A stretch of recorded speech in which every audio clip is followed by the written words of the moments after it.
All right, I think this is connected. So I guess we'll find out if this works or not. Does Mike?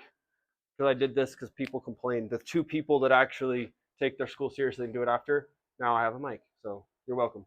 All right, so let's go. It's Unit 2, Day 5. We're gonna get right into it. Unit 2, Day 5. I want to remind you guys we have a test coming up. Unfortunately, this is just the way it falls. Did not do this on purpose because of the snow day and stuff. Um, the 2 days before spring break, we're going to spend watching scenes from a movie. For purposes of couldn't get it approved, we are, quote, not watching a movie. All right, so I've been told I can watch extended scenes from a movie. I can watch a lot of different scenes from a movie, but I can't watch a whole movie. So what we're going to do is watch a whole lot of scenes from a movie that happen to be in the correct order, played back to back without pausing them. And then we'll just pause for the scenes that we really have to. But we are not watching a movie for 2 days. And then after spring break is when we have a test. So the test will be after spring break. It will be those multiple choice questions, true, false, the exit ticket questions, and it will be an essay using only the notes that you take during the movie. I'll give you the prompt and all that stuff when we watch the movie. So that's going to be coming up in about a week and a half, 4 classes from now. But today is Unit 2, Day 5. We are, where's the working marker? Yeah, you have to get it approved for the most part. Because some movies have offensive words in them that, and some weird teachers want to watch movies that have kind of offensive language sometimes. So you have to get it approved. All right, Mark chapter 14. Now, that wouldn't be me. I wouldn't watch a movie with inappropriate language. I certainly wouldn't want to show a movie like that to students. All right, Luke chapter 22 and Matthew 24 and 25. All right. Again, our goal is to understand our objective is to understand the social political tensions during the Passion narrative. The Passion narrative is the time leading up. It's Jesus' crucifixion, right? Spoiler alert. If you guys don't know this, spoiler alert, Jesus dies. So we're going to be talking about that in the next couple of classes, what that actually means for us. But we're going to learn about the social political tensions during this time. We'll learn about Jesus' prayer and arrest in Garden of Gethsemane. So Gethsemane is an important thing to know. This is one of the places he spends his last time. But this is all taking place during a very important time in the Jewish calendar year. So we want to know about this, and this is going to set us up on everything, on our entire trajectory. So we need to be aware of this event. All right, the Passover. Passover.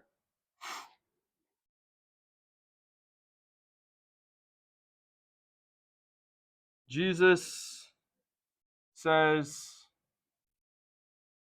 it foreshadows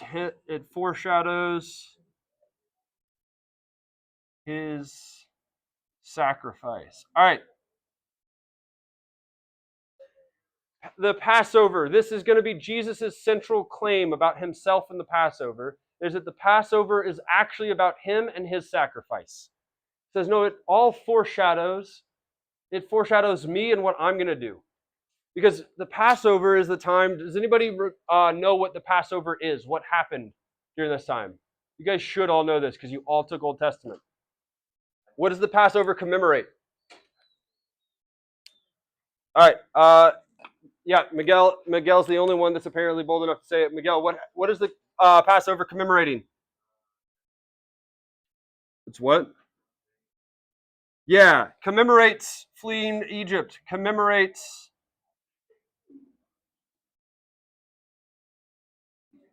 commemorates the Exodus, and Jewish freedom. All right. All right, it commemorates the Exodus and Jewish freedom. So this is, if you don't know the word commemorates, this is a way to act in to remind or remember, to remind or all right. You act to remind or remember something. To remind yourself about something, to remember something. This is commemorating something. Remember, you still need to get those vocabulary words by the end of the semester. Should be some of your easiest 10% of your grade. All right, commemorating the Exodus. So this is a yearly festival. The Passover is a yearly festival or annual festival. Annual festival. Sacrifices to get right with God. All right. All right. It is an annual festival. It is sacrifice to get right with God. This is a big deal festival. This is the every year you have to do this thing. If you are a pious Jew, why do I feel like I given this lecture to this class before, but I know I haven't. What? No, I've talked about some of this stuff, but it just feels very familiar. Pious Jews required to attend. All right. Pious Jews are required to attend this. If you don't know the word pious, is someone serious about their faith. All right. A pious person is someone super serious about their faith and about their belief systems. So if you are pious, you are required to show up every year to this annual festival. So this is kind of the big backdrop of Jesus' sacrifice and what's going on. But it is worth noting in this,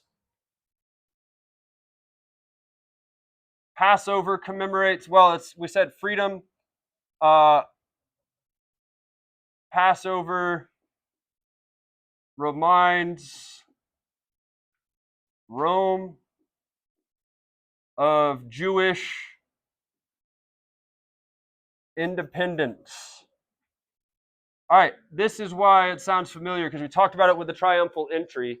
The Passover every year is like a giant middle finger to Rome.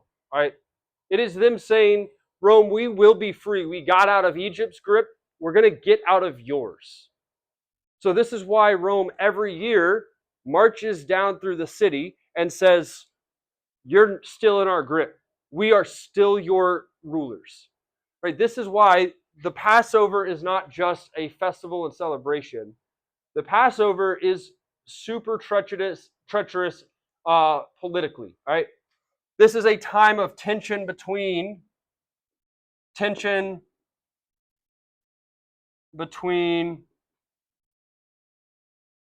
Jerusalem. This is Jerusalem is the capital city.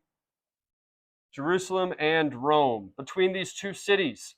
So there's a lot happening here and a lot of fear. There's a lot of danger here because one group is saying, look, we're going to be free from you. And the other group is reminding them, no, you're not. So Jesus walks in at the beginning of all of this. He came in with a triumphal entry.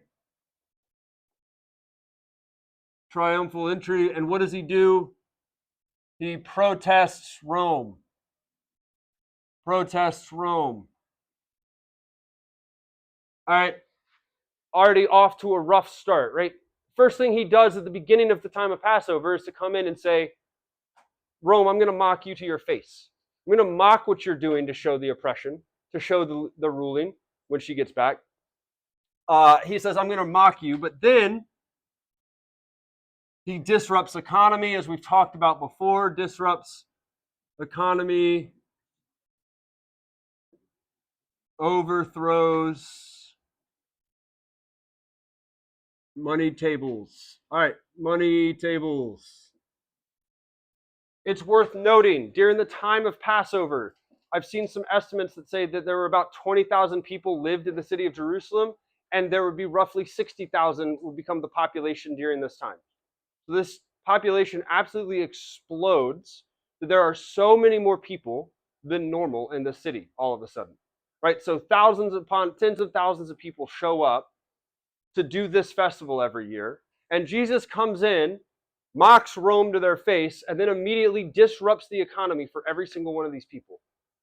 This is a time where everybody is expected to sacrifice at the temple, and Jesus comes and stops it, or at least disrupts it right away.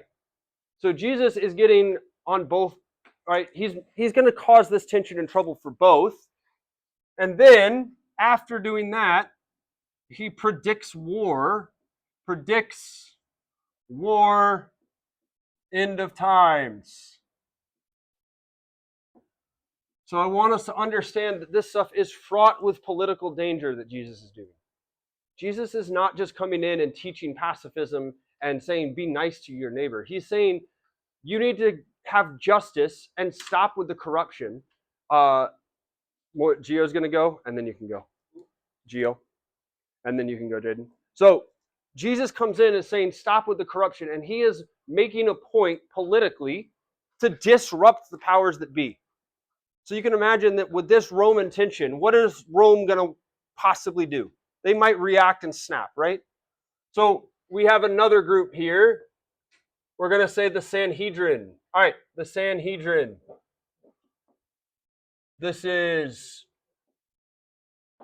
Jewish leadership, Jewish leaders, the Sadducees and Pharisees.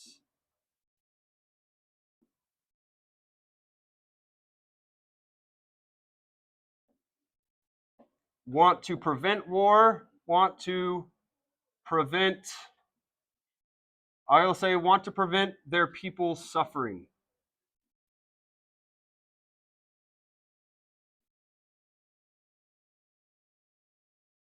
All right, their goal in this, I want us to understand the Sadducees and the Pharisees, not just as the people, again, spoiler alert, that Jesus dies, not just the people that killed Jesus. They're not, but they're kind of the sympathetic bad guys here. All right, there is some level where they're not trying to kill Jesus because we want to kill God and we hate Jesus. It's because they want to protect their people. They're thinking and reminding themselves of the Maccabees. The Maccabees is like the thing that is in the backdrop for them. Remember at the beginning of the semester, I talked about the Hasmonean dynasty and the Maccabees, the time of incredible persecution of the Jews. This is what the Pharisees are afraid of. They're afraid that Rome is going to overreact to Jesus, and they're saying, hold on, if he's not the Messiah, we can't have him around because he's going to cause suffering, untold suffering for our people. So they're trying to protect in some ways. Now, we have the hindsight of knowing Jesus is the Messiah, or believing that at least. And so we have the hindsight, but we need to realize that they were trying to do something here, especially in light of this other group that I like so much, the Zealots. The Zealots are kind of doing the opposite thing. They are hoping for war. Hoping for war and rebellion. They want Jewish rebellion. They want, what do the Zealots want? They want a Jewish independent state, right? They're willing to fight and kill for it. And in fact, not only are they willing to, but they have used Passover for rebellion in the past. As we've read in our book, they would send zealots, these terrorists, these rebels, in through the crowds, and they would kill Roman soldiers. What better time than when your people are massed up, focused on the freedom of their independent nation, everybody is in groups, to send a small force, a small army, to start riots and hopefully rebel. Everybody's already there, right? Everybody is already in Jerusalem. Everybody is already focused on Jewish freedom. So if you can inspire the people, the Passover is a pretty good time to revolt against Rome. Because your people are there, they are ready to go, they are focused, and you could really get them to think, yes, this is the time of war. So when Jesus is doing all of this, you can imagine the tension, the political tension is high. The fear is real, right? And we know part of this stuff happens because when Jesus comes back from the dead, the Pharisees or his disciples actually ask him, Jesus, is now the time that we kill Romans? Is now the time we go to war? They were expecting this too. There's an argument when we get to, so this is kind of this political backdrop that's happening, all while we read what we're going to the next few days. But what we're going to get to is the Gethsemane. All right, Gethsemane. Jesus' last prayer. Jesus' last prayer. And then Judas betrays him. Betrays Jesus. All right, I want to note in the last 20 or so years, there's been a way, maybe a little bit longer than that, a way of reading this story. It's not the traditional way, but I do kind of like it. I'm pretty new to it. I just discovered it last year. But this idea that maybe Judas was actually one of these zealots, that when he betrays Jesus, his goal is not get some money. His goal is piss off Jesus, get him to start actually doing something, make Jesus act. Right? I think that there's a good reading for this, that maybe what's happening is Judas is, yes, he is betraying Jesus, but he's hoping that when they